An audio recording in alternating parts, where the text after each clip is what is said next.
ګرانو کتونکو په دې ویډیو کې به تاسو ته یو داسې هلک میلاو شي چې هغه سره د پړای دپاره پیسې هم نه وي او نه ورسره په کور کې تیل وي او نه د خوراک دپاره ورسره په کور کې څه وي، خو هغه د خپل کلي دپاره او خپل د پټو دپاره یو داسې سیسټم جوړ کړي چې د هغه د پټي سره سره د نورو خلکو پټي ته هم اوبه میلاویږي او دی د دغې دپاره د کباړ نه سیسټم راغونډ کړي او دی یو داسې د پنکې بجلۍ سیسټم جوړ کړي چې د پوره کلي ته اوبه د هغې نه میلاویږي. دا ډیره بهترینه کهاني ده. کهاني د افریقې د یو کلي ده. د دې کلي مالوي نومې. د کهاني په شروعات کې موږ ته کسان وښیي چې هغوی د جوارو په ټي کې کار کوي. په دې کې د یو په سینه دړ شي او دی مړ شي. د ده چې کوم ورور وي د ده ویلیم نوم وي. دی ناست وي د په غم کې او دی ډېر زیات خفه وي. خو د دې کلي یو عجیبه غونته رواج وي چې څوک غم پکې وشي نو دو داسې یو محفل دی کې سجاو کې یعنی د خلکو د غم د ایرولو دپاره یو ناچ ګانه پکې وکړي چې دا خلک خپل غم ایر کړي. په پریوار کې د ده دوه لوریانې وي او یوې زوی وي او دا زوی چې کوم وي دا ډېر انټیلیجنس وي. د زوی ویلیم نومې دی ریډوان سموي. د ده خپل ملګري چې کوم وي د هغو ریډوان خراب شي یا د کلي د چا هم خراب شي نو هغه کسان ویلیم له دغه ریډوان راوړي او ویلیم دغه ریډوان سموي. ویلیم سهار سکول ته روان شي. په دې کې پرنسپل دا ټول واړه یو طرف ته ودرې او دې ټولو ته ووایي که تاسو په دې میاشت کې ماله فیس رانه کړو نو تاسو ټول واړه به زه د سکول نه وزغلوم. ولې چې د ویلیم چې کوم پلار وي د هغه حالات ډېر زیات خراب وي. د دې د وجې د ډېر وخت نه د فیس نه جمع کړی و.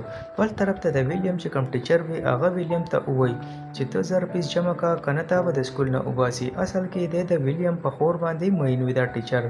بل طرف ته د ویلیم دل سره څه پیسې نه وي. دی په کور کې د شپې ناست وي پړای کوي نو تیاره وي ده ته څه نه ښکاري. دی خپل مور ته وایي چې مال لږ تیل راکړه چې زه ځان ته رڼا کړم. خو دا مور ورته ووایي چې بچیا تیل میل نشته. ولې چې هغه زموږ د خوراک او ردې شیزونو په کار راځي او تیل میل نشته. ته خپل پلار سره ځه څه کار مار کوه او د دې پړایانو نه څه نه جوړیږي. دا مور ورته ډېرې زیاتې خبرې وکړي.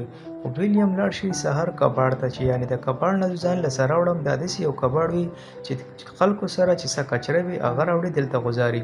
دته یو وړوکی غونته موټر میلاو شي او بیټرۍ چې زه به د شپې ځان ته رڼا جوړوم او چې زه خپله پړای کوم.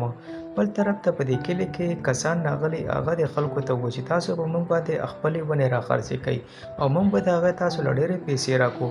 د کلي چې کوم مکیا وي هغه ورته انکار وکړي.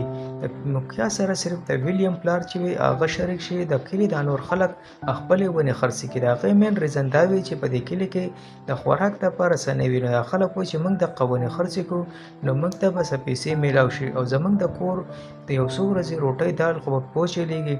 د دې د وجې د موکیا مني کې دا خلک. بل طرف ته دا کسان دغه ټولې ونې کټ کړي چې کومې ونې دو اغستې. بل طرف ته ویلیم په خپل پلار پسې راشي او دته ووایي چې زما له د سکول دپاره پیسې راکړه. او پلار یې ورته ووایي چې بچیا زما سره خو په دې ټایم کې پیسې نشتې خو زموږ چې کوم فصل دی که دا فصل وشي نو زه بیا تاله ستا د سکول فیس په دله ډکم تر هغې پورې به ته انتظار وکړې. ولې چې زما سره اوس ستا د سکول د فیس د ډکولو پیسې نشته. بل طرف ته ویلیم ډېر زیات خفه وي. سهار شي د سکول ته روان وي. دی خپل ټیچر چې کوم وي د هغه سایکل خواته ودرېږي. د ده په سایکل کې لیټ لګېدلی وي. دی ردې بیټرۍ ګوري چې ردې بیټرۍ کم ده. ولې چې دته ته بیټرۍ ډېر سخت ضرورت وي چې زه به د شپې پړای کوم خو دته په دې کې بیټرۍ ښکاره نه شي. دی چې دا پیډل تاو کړي نو په دې سایکل کې دا لیټ چلیږي. دی ډېر زیات اریان شي چې دا لا څنګه سیسټم دی چې دا لیټ چلیږي.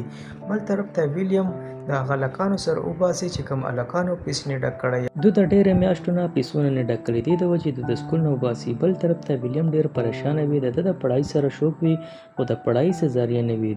په سهار لا په دې کلي کې باران شروع شي او د ده د پلار چې کوم فصل وي هغه ټول فصل دا اوبه خراب کړي. د ده اخرنی امید هم دغه وي چې دا هم ختم شي. د ده د پلار ډېر زیات پریشانه وي. دی د زوی د ځان سره بوځي او خپل یو ملګري پسې او ملګري ته ووایي چې زما سره لږې پیسې دي او ته دا پیسې واله او زه خپل ونې بچ کول غواړم چې د هغې د وجې زما چې کله سیلاب راشي او زما فصل ته څه نقصان نه کوي. خو دا ملګری ولې یو مشوره ورکړي چې خانه اوس را روانه د ګرمي او په ګرمۍ کې د اوبو ډېر زیات قلت به وي. دا پیسې ته ځان سره کېږده ولې چې ډېره سخته ورځ په تاسو پسې را روانه ده یعنې چې اوبه نه وي نو ستاسو فصل به نه کېږي. په دې کې ډېر زر بیا ګرمي سټارټ شي او ګرمي داسې وي چې ډېره خطرناکه وي یعنې د ځمکې ټولې سیمې وچې شي. ځکه په دې کلي کې د اوبو څه نظام نه وي. بل طرف ته ویلیم یو ځل بیا هغې کباړ ځای ته لاړ چې دته یو دوه بیټریانې داسې میلاو شي چې دا ډېرې زیاتې ختمې وي. د دې د مرمت کېدو چانس نه وي. دله هغه موټر له بیټریانې په کار وي چې کوم موټر د پیله د دې ځای نه وړی و. یعنې چې دغه موټر زه په دې بیټریانو وچلوم او خپل دې فصل ته ترې اوبه ورکړم. دې ته پټه پټه د چوټۍ نه بعد خپل سکول ته راشي او خپل ټیچر ته ووایي چې ستا په دې سایکل کې چې دا لایټ لګېدل دی اخر دا په څه باندې چلیږي. نو د دا ټیچر درته ووایي چې دا یو الکتریک ډاینامو ده. دی ورته ووایي چې دا ډاینامو زه جوړولی شم. دی ورته وایي چې او ته جوړولی شي. نو دی ورته وایي چې دا ډاینامو به زه څنګه جوړوم. دی ورته وایي چې په لایبررۍ کې د دې په باره کې کتابونه دي او چې ته هغه کتابونه پړاو کې نو ته هم داسې ډاینامو جوړولی شي او که ته اغسته غواړې نو ځان له اغستی هم شي. خو دلته کې دی ډېر زیات غریب وي ولې چې ردو سره پیسې نه وي نو دی دا نشي اغستی. دی خپل دې ټیچر ته وایي چې ته ما لایبررۍ ته بوځه. دی ورته وایي چې ته لایبررۍ ته نشي تللی. د هغې مین ریزن دا ده چې تا پیسې نه دی ورکړی. نو دې ځای کې ورته دا ویلیم ووایي چې ما ته ستا د یو سیکرټ پته ده او ته زما د خور سره میلاویږې. نو دې د وجې مایکل راشي او دی لایبررۍ ته بوځي او د ده دپاره اجازت راواخلي چې دی لایبررۍ ته راځي. دی یو کتاب راواخلي چې په هغې لیکلي انرژي یعنې د دې نه ته الکتریک شی جوړولی شي. دی ډېر زیات خوشحاله شي. لږ ورځې بعد د ده دې کلي ته پریزیډنټ راشي او د دې ته چې کوم موقعه وي هغه دې پریزیډنټ ته ووایي چې د خلکو ته د پیسو ضرورت دی. یعنې د کلي چې څه ضرورت دی هغه ټول د خلکو له پکار دي. پریزیډنټ کسان دی بوځي شاته ګوبچې ته او دی خصم وټکوي ولې چې دله د خلکو ووټ پکار دی. د دوی تکلیف وله نه دی پکار چې د دوی تکلیف د دوی سره وي.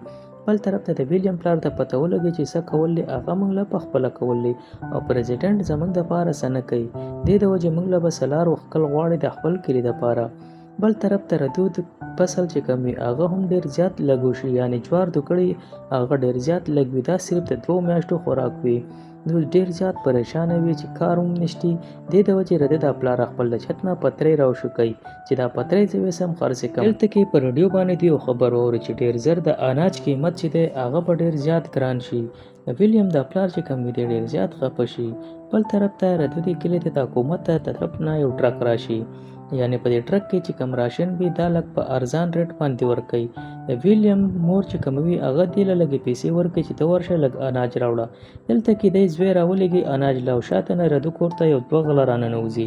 یعنې دوی چې کوم وږي راوړي کور ته هغه ټول وږي ته دوی پټ او وتښتي. دا مور غریبه ډېره جاړي چې زموږ سره چې کوم فصل و هغه هم د ویوړو. په دې کې ویلیم په لږ ساعت کې واپس خپل کور ته راشي. ویلیم پلار هم ناست وي. دوی چې کله حساب ولګوي دوی وایي زموږ سره چې کوم خوراک دی دا به صرف موږ په پوره ورځ کې یو ځل خوراک کوو. د دې طریقې سره به دا خوراک چې دی دا زموږ یو میاشت 2 وچلیږي. ولې د دوی مالي حالات ډېر زیات خراب وي. بل طرف ته باران هم نه کېږي. ویلیم په خپل خور پسې راشي او دې ته ووایي چې ما ته پته را چې تو د ټیچر سره مینه کوې او زه غواړم د ټیچر چې کوم سایکل ته ډینامو لګېدله ته د هغه نه ډینامو راواخله او زه به د دې نه د موټر ته چلولو یو سیسټم جوړ کړم چې موټر چلیږي نو زموږ کلي ته به اوبه میلاویږي. سهار چې ویلیم راشي واپس لرګي راوړي نو د ده مور او پلار ډېر زیات پریشانه وي. د هغې مین ریزن دا وي چې د ده خور د کوره تښتېدلې وي. ویلیم ډېر زیات پریشانه وي. دی چې کمرې ته راننوځي نو ده ته مخامخ ډینامو پرته وي. یعنې کومه ډینامو چې د ټیچر سایکل ته لګېدل وه. یعنې د ده خور کور پرېښودو او د ټیچر سره وتښتېده. د هغې په بدله کې دله ډینامو ورکړه. سهار دی د خپل ملګرو سره دې ته یو پرې ولګوي او دا تاو کې د دې نه یو ریډیو چالو کړي. یعنې دوی ډېر زیات خوشحاله شي چې اوس به زموږ مسله حل شي.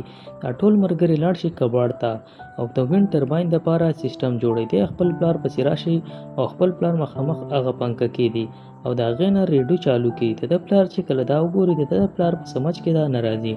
د ده پلار ورته وایي چې بچیا دا څه دي. دی ورته وایي چې دا یو وینډ ټرباین دی یعنې د هوا په ذریعه دی ګرځي او رده نه بجلي جوړېږي او زه یو غټ ټرباین جوړول غواړم چې هوا په ذریعه ګرځي او موږ پې د کوهي نه اوبه راوباسو موټر به پې چلیږي. خو د هغې دپاره ماله ستا سایکل پکار دی. خو دا راته ووایم چې ستا سایکل یو ځل تا راکړو نو هغه به دوباره د چلولو قابل نه وي. دا پلار ډېر زیات غوسه شي او رده دا پنکه او دی اخوا غوزار کوي چې زما یو سایکل دی هغه هم ته زما نه اخلې.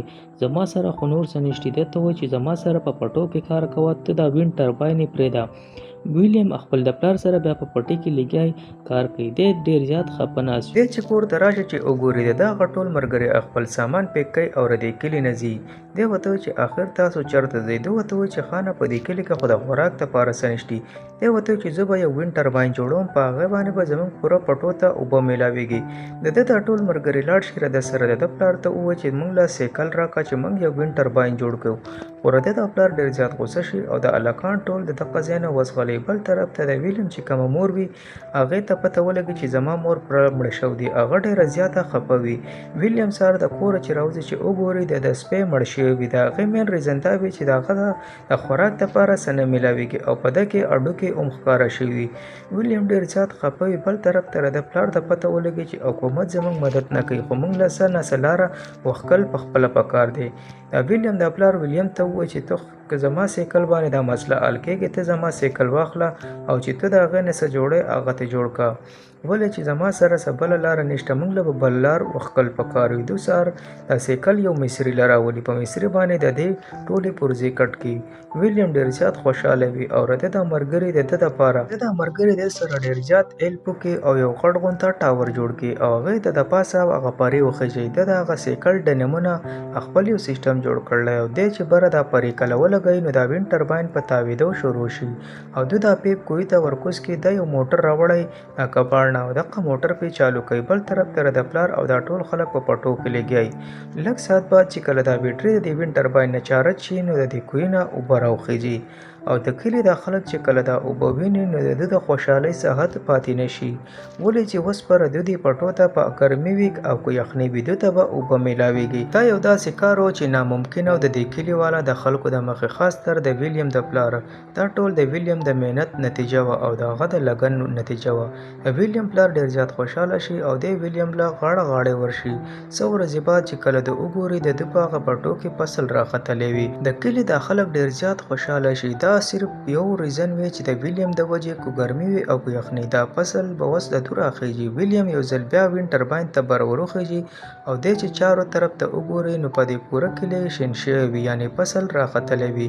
د دې د وجې دا خبره ډېره زیاته مشهوره شي. بیا ویلیم ته چې کوم دی په سکول کې کولرشپ میلاو شي. ته موږ ته اصلي ویلیم وښیي، یعنې دا کهاني په رښتیانو ده، دا د دروغو نه ده. د داسې کهانیانو دپاره دا ویډیو لایک، دا چینل در سره ضرور سبسکرایب کړئ.